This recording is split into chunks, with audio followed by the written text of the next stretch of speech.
You're listening to an Anazao Ministries podcast.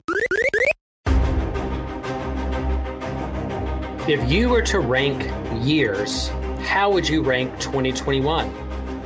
Better than 2020? Better than all the years? Below all the other years? How would you rank rankings? How would you rank even ranking sites? Well, if you like to rank things, this is the episode for you. Welcome to Systematic Geekology, episode 28, the podcast episode where we are going to rank all things Marvel, or at least the movies and the TV shows.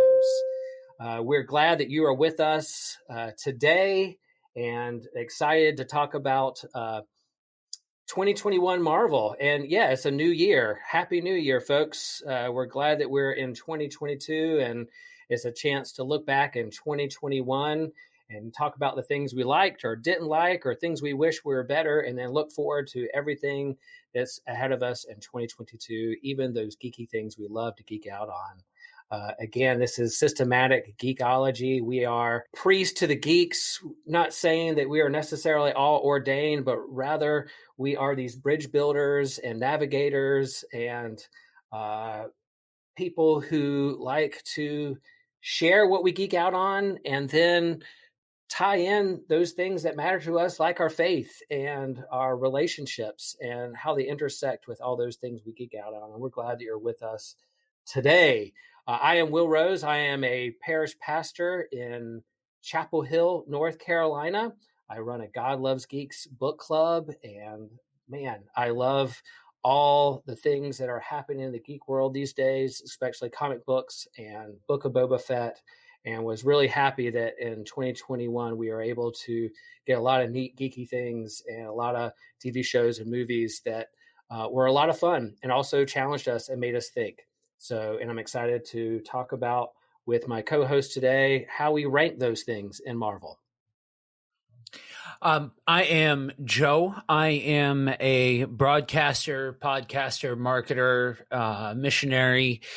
And I too am, I'm just fascinated and a little stunned at the depth of riches as geeks that we have to be able to choose from and things like that. Like, we live in a time, before we get into the rankings and before we get into all of, what we liked and what we didn't like and all of those kinds of things, I feel like we need to take a second to acknowledge the fact that we are spoiled with all of the options that we have from all of our favorite geek-related IPs, that we can have a list of 9, and that's pared down, not including other Marvel-adjacent projects. We're just talking about the MCU direct movies and shows, that we have 9 to rank, and then that doesn't even include all of the other stuff, the Star Wars related stuff, all of the comic related stuff, all of those kinds of things. That, man, it's a good time to be a geek. Man, you're absolutely right. Like, we're not even talking about DC. We're not even talking about anime. We're not talking about games. We're not talking about all the IP that dropped on all the streaming services. There's just endless amount of shows and creative, artistic licenses that are out there to geek out on. And man, what a great time to be a geek. And really, Systematic Geekology is a place that we set as a vision, as a place where we can come together as people of faith to geek out together, have fun conversations, to challenge one another, and to let these stories that we're so entangled with also share with us or enlighten aspects of faith, aspect of our relationships, aspects of how we navigate the world and how we're challenged by them. And so, yeah, what a great time to be a geek. We're not only a podcast, but we're also an online community. We are on social media. We have a Facebook group. We're on Instagram, and there's a lot of fun memes and conversations and questions that are being asked out there. So we ask that come be a part of those, join those groups, enter into the conversation. If you hear something that you disagree with or that you like, let us know. If there's a topic that we're not addressing or want to hear more of, then let us know about that too. We're excited about this upcoming year and the possibility for our community grow in a relationship and to geek out with one another on all these things that are just so much fun. Yeah, we talked about this at a couple of different points, Thanksgiving, Christmas, and the like. That this, for my money, I've been in this whole broadcasting and podcasting game for a minute now, and I've never seen a community build and grow and engage as quickly as this one has, and so that is such an exciting prospect that we're not even a year old. We're not even, half a year old, really. And you look at where we're at now, the sky is the limit as far as how much this thing can grow. And that's a thanks to you guys. So Happy New Year. And if you aren't already, really engage, feel free to engage. It's a community of people that are willing to hear the other perspectives or to engage and do so in a way that is uplifting rather than tribalistic. So exactly. That's our goal. We don't necessarily, again, this isn't like a trap or some secret agenda. We just want to enter into some authentic relationships and share what we love and want to grow in our faith with one another. And we do that in community and relationships. So that being said, as we enter into these rankings, you know what? You may disagree with us. And in fact, I kind of hope you do.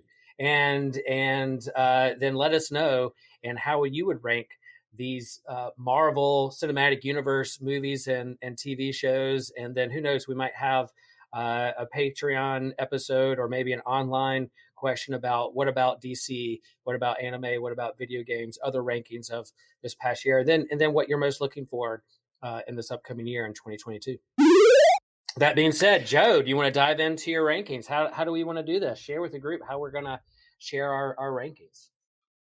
Yeah, so I think for me a really good way to divide this is the bottom of the barrel for me, and then the bottom three, the middle three that were just fine, and then the top three that at any given time I could make an argument for. So I'll start off by giving 9 through 7. Josh, I'm sorry ahead of time, and I know that that some of you guys listening might fall out of your chair and hearing what I have for number 9, but I gotta go with Falcon Winter Soldier.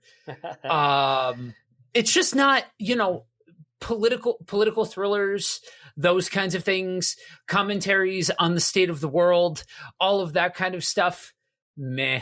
You know what I mean? When it comes to comic book related stuff, and for all of those reasons, I'll be the first one to admit, outside of not really being a much bigger DC fan than a Marvel fan, when it comes to what I am a fan of in Marvel, that whole subsection of Marvel to me, your Captain Americas, your Miss Marvels, your Captain Marvels. Yeah, like those that even to an extent Iron Man and stuff like that. Like when it starts to hedge more in that direction is where I just simply don't care. Like I just don't need to be reminded that the world is a crappy place by way of my comic book, which is gonna be interesting when we get to the top 3. That I think differently about a different IP, but yeah, so that's number 9 for me. Just kind of boring. I understand it was somebody's, I know Josh was a big fan of that, and I know that's some people's flavor, just not my deal. Number 8, no big surprise, Eternals. I gotta give Marvel credit here. This was probably their most experimental year that I can think of with the stuff that they put out. And I do understand that there's a level when it comes to the Eternals, people were like, try something different, do something different. They did something different and it bombed. The problem is they tried to shove 10 pounds of bologna in a 5-pound sack. It was just all over the place. And just to the point where, like, I'm all for doing something different, but when it's to the point where you're not telling a cohesive story or have compelling characters, it's hard to rally behind it regardless of whether or not it's a part of the formula or not. And then rounding out my bottom three at number 7, again, I know I'm gonna ruffle some feathers with this one, Shang-Chi. Wow. Yeah, it was just kind of boring, predictable, and I was actually talking to Brandon about this. I understand that the fight scenes are bombastic in some ways, but being a martial artist, like it's so over the top and so not grounded that, like, to me, I really had a hard time. And then getting into that whole conversation of the cultural side of it, the fact that Disney needs to just stop putting out Oriental movies. Like, as a general rule of thumb between this one, Mulan, they just need to stop at this point. That it just was fine. It was, I think calling it inoffensive is a bridge too far, but I think that it's very forgettable at best. And I just don't. I almost wish that I could have seen the lead actor in something different. Like if seeing him outside of that movie, almost like Andrew Garfield in No Way Home. You know what I mean? Like the actor transplanted out of the project, I feel like would probably do better than the project itself. Nice. Yeah. That's what's fun about these rankings is that we can have some differences. And what I love about going to my local comic book store and asking folks around me who are picking up their comics what they thought of this particular comic or this particular movie. There are agreements and then there are disagreements, and then, man, we can ask each other questions of why we think or feel that way. Just like in the church or in communities, people have different gifts and opinions, and I love it when we come together and talk these things. So mine are a little different. I will say my 3, 9 to 7. My number 9 is Eternals, and the reason it's at the bottom. Like, look, I'm in for all this stuff. I'm gonna go see all of it. I'm gonna have fun. I'm gonna go in with an open mind. But for me, I agree, Joe, that it was the most ambitious, and they tried to do a lot, and they almost tried to do too much in one movie. And I know they wanted to kick off a whole big phase and a whole new team and push in as much as you can, but they kind of lost me along the way. There are also characters that I didn't care about or didn't grow up with. It was kind of a deep cut, but unlike the deep cut of, like, say, something like Guardians of the Galaxy that made me over the course of that movie fall in love with those characters, Eternals didn't do that for me. So although it's going to come on Disney Plus pretty soon, and I can rewatch it, and some of the themes and the big question that they asked in that movie, I think, are really important for our society and even for those of people of faith and within the Christian community. But it's there. It's at number 9. Number 8 for me is Black Widow, because I think for me, it was a little too late. Like, I would have liked to see that movie earlier, to go back after she'd already died or been removed, or after Endgame. It seemed a little anticlimactic. I like filling the stories. I like her character. I liked her relationship with her parents and her sister. And again, those relationships will have an effect and be important for future shows that we'll talk about and future movies. And I look forward to seeing what they're doing. But if you're going to rank these, for me, that movie fell in number 8 because it was just kind of meh, okay, that was fun. But I don't necessarily have to go back and watch that one again. For me, number 7, this might be my controversial pick, is What If, the cartoon animated series on Disney Plus. For me, the first couple of episodes were a little boring, or maybe it was just the mood I was in. It was fun. I love a great what if story. I love when they do that in the comic books, when they do an alternate universe or a different take on a character. I would love to see the story of Will Rose if he grew up in the mountains rather than if he grew up at the beach, what kind of personality that dude would have. But otherwise, I didn't quite see, or didn't kind of hook me at the beginning. Eventually, when I kind of got into the middle and towards the end of it, I did see the grand picture of what they're trying to do. And I thought it was really cool how they tied it all together at the very end, and how it could even have implications for the Doctor Strange movie coming up, and this whole kind of multiverse genre or theme that they're leaning into these days. But for me, What If was number 7. But if I went back and rewatched it and I got around people who were really stoked on it, maybe you could talk me into moving it a little higher on the list.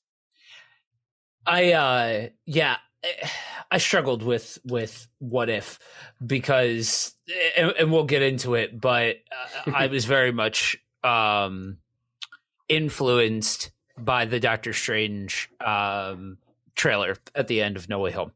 Yeah. Cracking into my middle of the road ones. These ones for me were just, they were better than the bottom 3, but still just kind of middling, I guess, in a lot of respects. Number 6 is Black Widow. I'll say an echo for a lot of the things that you said. It was a fine movie, plus or minus the guy from Stranger Things, which I'm not really a fan of him as an actor to begin with. So it is what it is. And that Russian accent is enough to get it to number 9 if we were including that. But, that to me, like you said, it was a movie that was just late. It just came at a point where it was almost anticlimactic in certain regards. And I get what they did as far as using it as a launching pad to develop the new Black Widow. But having it 10 years ago when Black Widow was one of the biggest parts of the MCU, I just feel like would have been able to tell a story that required less retcons than this one required. This one required you to shut off your comic book big brain and just watch the movie. And the problem for me is when you do that, then the requirement, especially if you are playing with pieces from such a story rich IP source, that you need to tell that story. You need to tell something compelling enough that allows for somebody to just shut their brain off and just watch the movie. And they failed at that, in my opinion. It was interesting to see that, some of the Black Widow program flushed out a bit, things like that.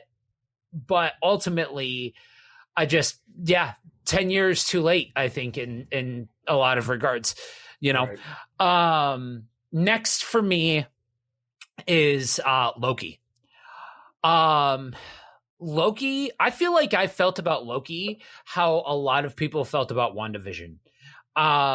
It just was flat. Like it just, especially the end when you saw the best case scenario Kang and they just, you know what I mean? Like the female Loki, there was just a lot of different ways that could have been done that just, I feel like they forgot about the character beats in order to tell a flashy story.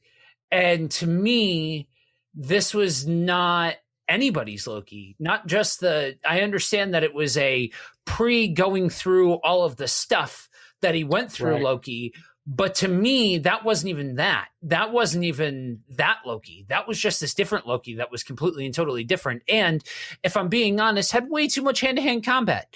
Loki is not a character that does hand-to-hand combat in that kind of way. Just too right. much. You know what I mean? So to me, I know it feels like there's a lot of negativity with these initial picks, but this was an example of Marvel figuring out the training wheels when it comes to how to do something episodically in Right. that kind of way. And so I got to give them credit that they had multiversal level implications, but it didn't, like, the implications that it did have were just not, I don't know, just kind of sterile, just kind of, they wrote it, here's all of the compelling reasons, but we're still going to do this other thing. We're still going to, because it advances the storyline. I don't know, when you do that, and you are so outside of the realm of actually telling the story with the proper characters, that it just kind of loses something to me. You know what I mean? There you go. Then rounding out this last one is What If. What If was originally further back on my list, and I grew up on What If comics. I grew up on the old school, one of the first comics that I read was What If the Fantastic Four got different powers. And yeah, and so to me, I was super excited about it, and at first it was just fine. Like, it was a lot to chew on. Then the Doctor Strange trailer came out, and I have to check myself, because if they don't end up going this way, then I could be setting myself up for, is it Mephisto? Is it Mephisto this time? How about this time? It could, that kind of situation, but with the implication very heavily being that evil Doctor Strange from What If is the antagonist for the Multiverse of Madness. I think that, and going back and rewatching, like, I think was probably a very good bet, because it's so against the grain for a lot of what they do that it's almost jarring in certain regards. So going back and rewatching it again, being able to appreciate how different it is in its implication, I thought was raised a lot of the stake for me for it. Nice. Yeah, I love those comic books too. And again, I think the What If, maybe it was the kind of the pacing or the animation or something, was just harder for me to get into at first. But yeah, those, to be able to think about those questions of what if, somehow stretches the imagination and challenge you to look at things that from different angles, I think is very helpful. That can be for our lives and our vocation and how we see the universe and even our faith. So I appreciate what they did there, and the end when they all tied it together, and then now they're going to tie it into a big movie. I agree. A rewatch for me would probably help. And again, I love all these. Yeah, we're being a little negative toward these. We're just trying to justify where we're putting them on the list. But yeah, it's Marvel. I have fun with all of it, and I'm here for all of it. All right, for my 6 through 4, I'm actually going to cheat a little bit and say Hawkeye and Falcon and Winter Soldier are both 5.5. They tie for me, and they could flop either one, because I really do like these shows. They didn't have the weight of the whole Marvel universe. Hawkeye was basically a jaded old hero who was forced to hang out with a younger, optimistic, idealistic person who wanted to be a hero, and that relationship of someone who's been there, done that, and it's hard to try to share with someone younger. Do you really know what you're getting into? And someone who's younger going, do you know how much you mean to folks? That conversation interplay, along with the action and the humor and the trick shots, was a lot of fun for me. Falcon Winter Soldier, I love both those characters a lot, and I do like their conversation, the well-needed conversation about race and racism in America, and how we see our heroes and how we put them on a pedestal, and where's our trust in terms of institutions and governments.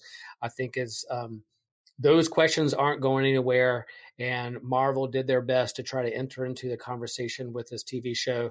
Where they pulled it off 100% or not, I admire them trying, and hope they'll continue to have those conversations, as I seek to have those conversations within my own faith community and relationships. So both those get 5.5, but again, on any given day, they could go up or below. For me, number 4 is WandaVision. I loved WandaVision. I really wrestled with whether it should be number 3 or number 2, just because it was the first show that the Marvel episodic TV show on Disney Plus, and man, they really had us. We were like, what is going on here? What are they doing with us?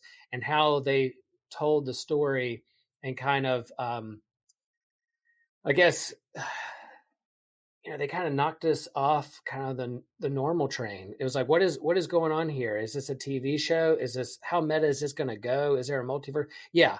Are they going to introduce the Uncanny X-Men through this? Is Magneto going to show up? Is Mephisto going to show up? All those things. We wrapped a bunch of baggage when it came to this TV show. What I loved is storytelling and how it really dealt with grief and trauma. And as I have these conversations with my own congregation in terms of grief and trauma, whether it's the loss of a relationship, the death of a loved one, the change of a vocation, or really how we lost year 2020 and how we're still grappling with a global pandemic. There's a lot of grief in there, a lot of trauma, and how do we deal with our grief? What are the stages of grief? And I think that line, what is love if not grief persisting, or something like that, the grief is what really measures. It means you really love somebody, and it means they matter. So you're feeling pain, you're feeling sorrow from something you lost. Well, guess what? That means you really truly loved.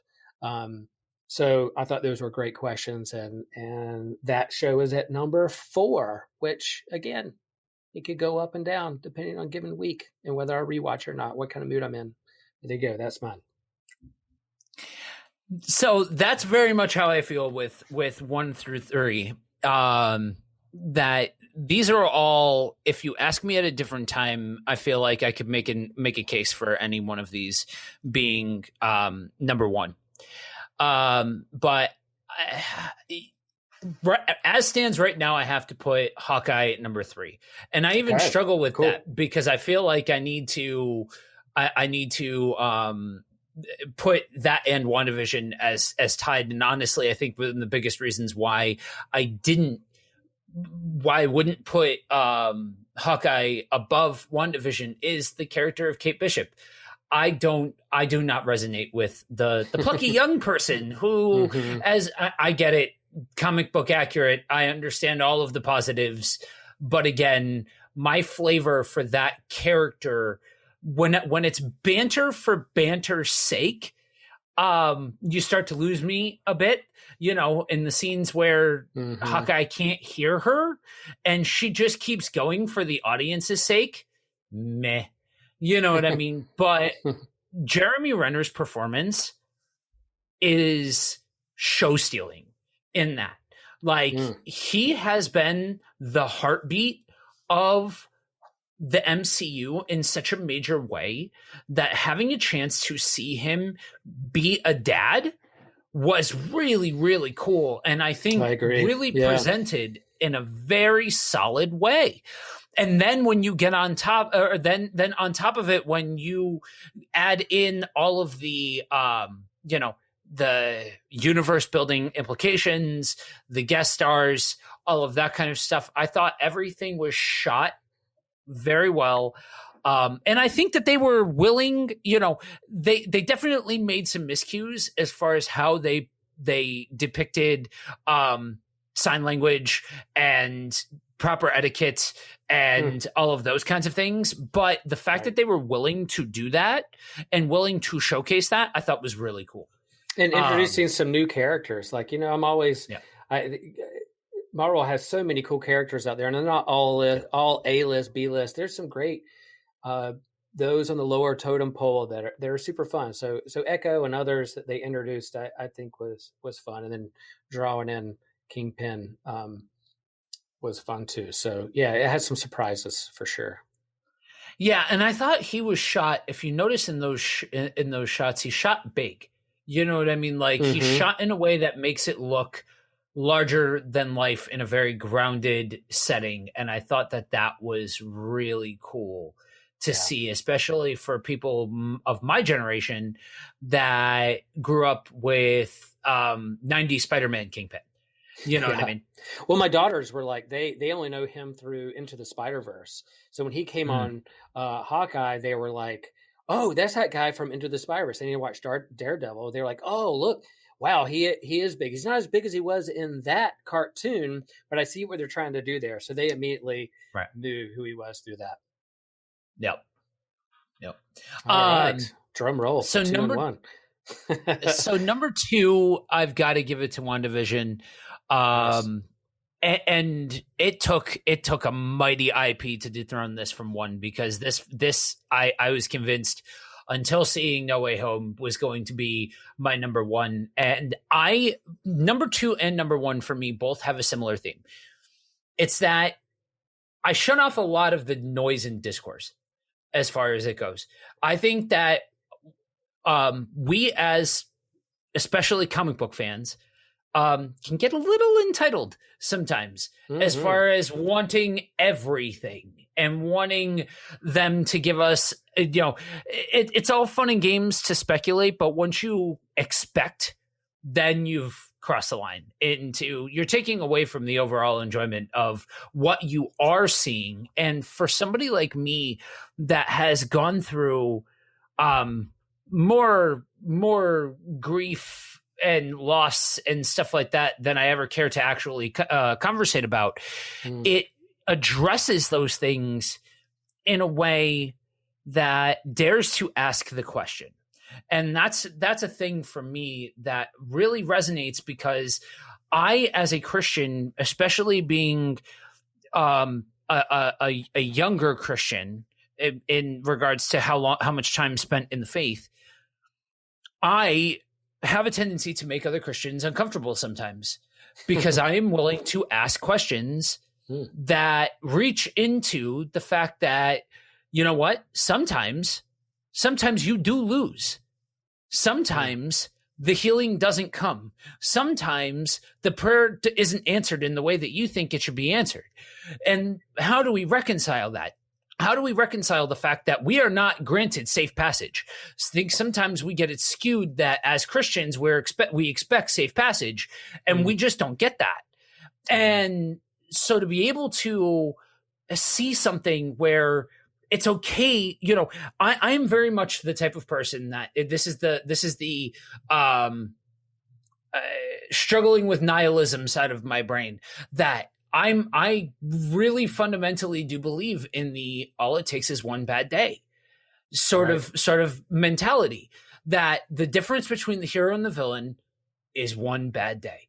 And when somebody is pushed beyond their breaking point, we need to be willing to have conversations about what that looks like in somebody who is struggling with grief and loss and mental health and all of those kinds of things. And I think for me, when you're talking about it being depicted in a comic book IP, in a TV show, that kind of thing, I'm not sure you get better than how that was portrayed. You know what I mean? I will say that, WandaVision was a masterclass in understanding grief and trauma and how we react to those things. And it came at a time, not only kind of post Endgame, because everybody's thinking of those kind of things that have happened, but we're talking about a world who is dealing with a lot of grief, collective grief, when it comes to the pandemic and other things. And so, it was just a masterclass, and I think it was perfect. And it was a great jumping on point and a non-threatening way to bring that up with others.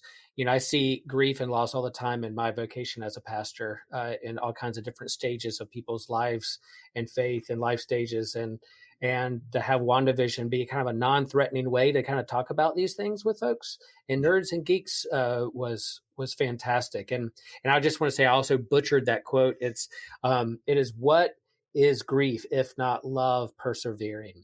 That's the right quote for WandaVision. And man, that hit hard. All the memes popped up when that was said, and people took a lot of resonance with that and carried it with it. And it helped a lot of people. So part of our job as people of faith is like, Marvel got it right there, but there's also a whole community that deals with that too. And there's not the Christian faith isn't just Easter.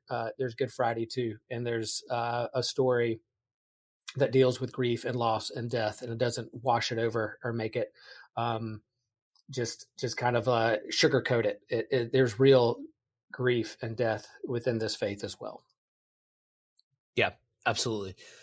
And number 1, I have to give it to No Way Home. It just was everything that you would want in that kind of movie. Like they have its problems, and go back to the episode where where we talk about where Josh, Dan, and I reviewed that to get more in-depth thoughts on everything. Yes, it had its problems, but I grew up watching Tobey Maguire's Spider-Man. And the thing to remember about that is there was no blueprint.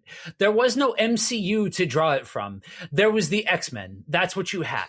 That was the original X-Men was what you had as far as a blueprint for this kind of thing. And so it did what it did.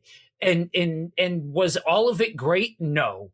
But Sam Raimi, I think, made a very compelling set of movies, especially when you consider the entirety of it. They gave Tobey Maguire's Spider-Man a redemption arc. You know what I mean? Like, yes, he was the darkest one because nobody else was before him. We didn't have the mouse controlling everything back then. So it got darker and things like that. And I thought that they had every opportunity to make to make the current Spider-Man give him the moral high ground.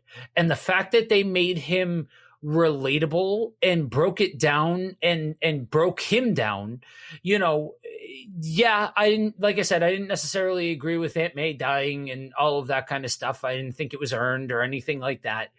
But at the end of the day, it was a love letter to the people that have been watching comic book movies. You know what I mean? And, yes, Spider-Man fans as well. But speaking more of, because I've always been kind of a periphery Spider-Man fan, like not necessarily, he was never really like my guy in the same way that he was for some of our other hosts. But ultimately, like I have grown up watching all of the comic book movies, and that to me, it was a love letter there for sure. Nice. And yeah, Joe and I, you and I, our rankings have been all over the place. We have totally different rankings except for this one. So we both agree who's number one in our book, and these are rankings. So I think that's pretty cool. So for me, number 3 is Loki, and that is hard. You could talk me into WandaVision going above Loki, but I like Loki because that was something. I mean, I was looking forward to seeing WandaVision every week too, and I couldn't wait for the next one to see what they would do next. But Loki was really over the summer. There's like, I can't wait to see where they go with this multiverse thing. I really like Loki as a character. I like what they're doing with this. It really challenged me on the questions of identity and the choices we make, and what are the alternate versions of myself out there if I made different choices of certain relationships or jobs or where I grew up or who my parents were or not, and what would my context be or who I would be with this in certain contexts. So it really helped me think of those dynamics. So I really love Loki. So that was number 3 for me. Number 2, I put Shang-Chi because it's a character like what Eternals did. It showed me characters that I didn't really know about and I was ready to care about, but I didn't by the end of that movie. Shang-Chi is a character I did not grow up on, didn't care a lot about, but by the end of that movie, I really care a lot about and couldn't wait to see him in future movies. And I think the first 2 acts of that movie were very refreshing. It was something different. Yes, it was an origin story. There's a certain beat, there's a certain tone that I really, really loved. When it got to the 3rd act of the big space battle with the big dragons and everything going on, like, okay, here we go again. They have to stop a threat that's going to end the world. I thought it was very formulaic. It was the Marvel formula of here comes the big battle. We have to stop it to save the world. That didn't interest me enough as much as his relationships and his origin story and the tone for the first 2 acts. But I really like Shang-Chi, and that's a movie I've gone back and watched again. The others I haven't gone back to watch. Shang-Chi I've gone back to watch again. So that's number 2 for me. And number 1, No Way Home. I think they nailed it. It was the end game of the Spider-Man movies, a decade of Spider-Man movies. They all brought together in one big final movie. I thought theology of Trinitarian philosophy of relationships and the impact of what a single person and three characters could be building off one another was so good and so well done. And not only is my church name Holy Trinity, or I think that the Christian faith is rooted in this Trinitarian theology of Father, Son, Holy Spirit. I think you can make the case that here are these three Spider-Men building off one another and their relationships and the impact they have, learning and growing and from one another, was very good. And it dealt with justice, restorative justice. It dealt with death penalty versus can we help others move in a different direction rather than just kind of swiping them away or killing them off. Was it perfect? No.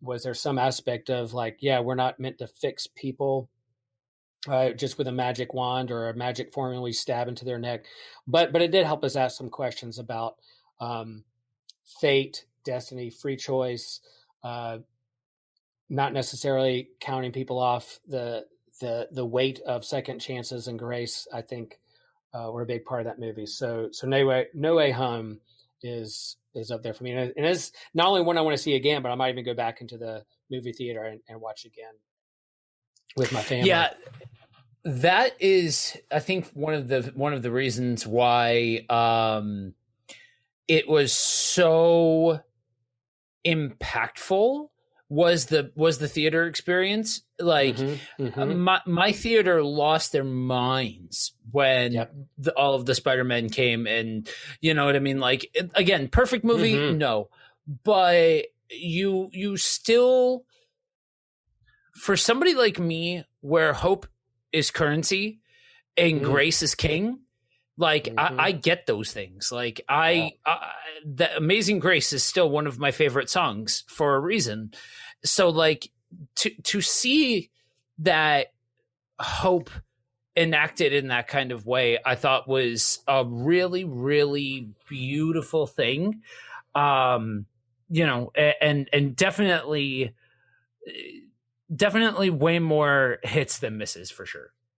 Yeah, I think you're right. That communal experience, boy, we've been longing for communal experience in the midst of social distancing and being weary of gathering together in big groups, watching it in the theater and hearing reactions and having this kind of collective communal experience really added to this movie. And yeah, my theater lost its minds too, and we loved it. I mean, even when Electro like acknowledged maybe there's a black Spider-Man out there somewhere, my girls looked at me because they want to see Miles Morales set on a movie at some point, a live action, and they can't wait, and they were hoping he'd show up in this movie, but he didn't. But just the fact that he just tipped his hat to it just a little bit, they were super stoked on that. So super fun.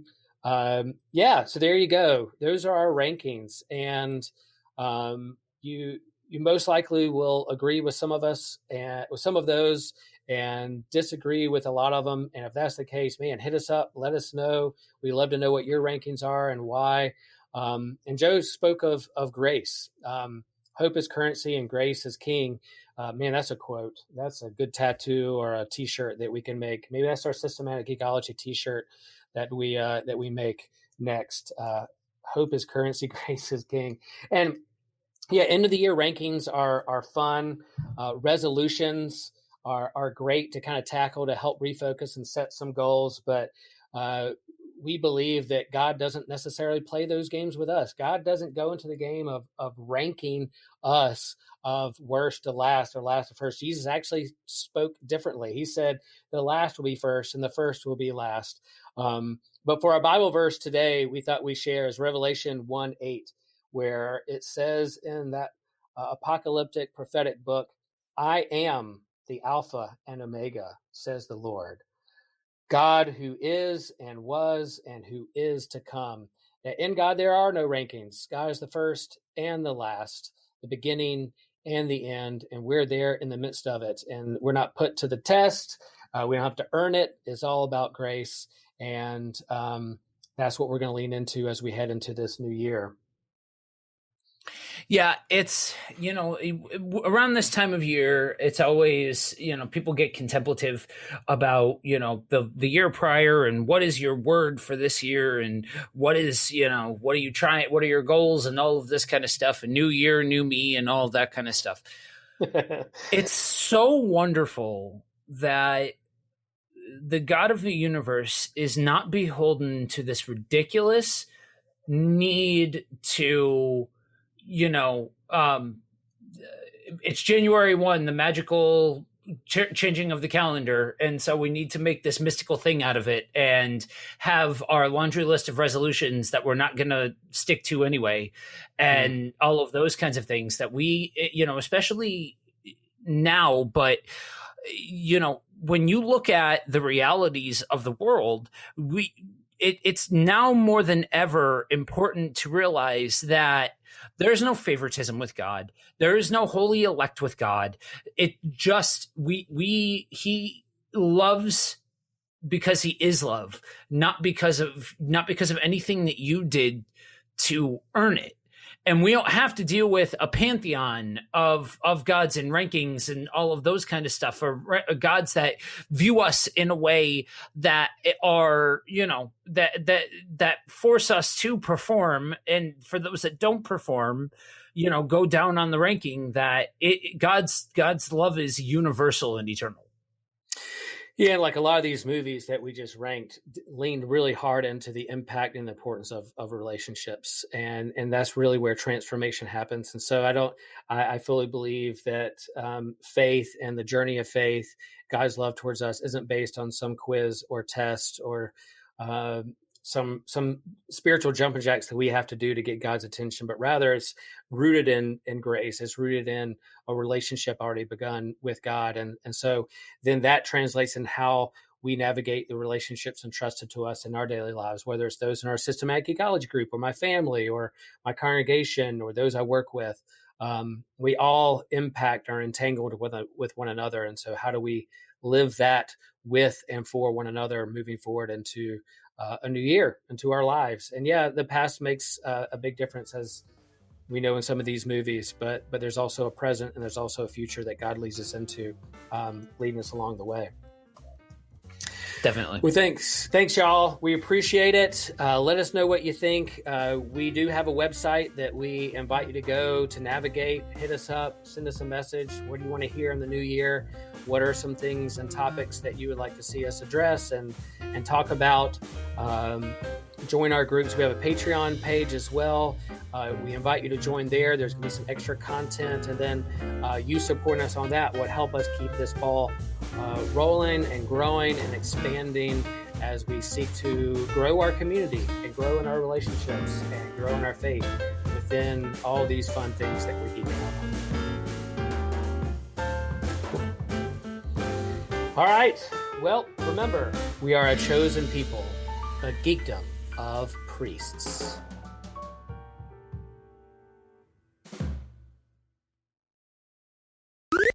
This was an Anazao Ministries podcast. If you enjoyed this show and would like to learn more about our network, be sure to check out the Anazao Ministries Podcast Network.